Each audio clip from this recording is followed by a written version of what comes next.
ભુજ શહેર A division police મહાનિરીક્ષક શ્રી ચિરાગ કોરડિયા, સરહદી બોર્ડર રેન્જ કચ્છ ભુજ તથા પોલીસ અધિક્ષક શ્રી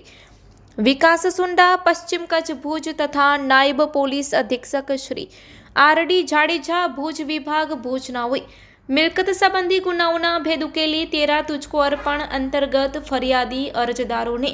મુદ્દામાલ પરત કરવા ખાસ સૂચના આપેલી હોય જે અન્વયે ભુજ શહેર એ ડિવિઝન પોલીસ સ્ટેશનમાં BNSની કલમ મુજબના ગુનાકામીના ફરિયાદી રમેશભાઈ બચુભાઈ પાંડવ રહેવાસી કતારગામ સુરતવાળાઓને સસ્તા સોનાની લાલચ આપી તેમની પાસેથી ₹23.50 લાખની છેતરપિંડી અને વિશ્વાસઘાત કરી પડાવી લઈ સસ્તું સોનું કે ફરિયાદીના રૂપિયા પરત ન આપી ગુનો આચરેલો હતો, જે ગુનાકામીના આરોપીઓને પકડી પાડી આગળની કાયદેસરની કાર્યવાહી કરી ફરિયાદી પાસેથી સસ્તા સોનાની લાલચ આપી પડાવી લીધેલ હતા.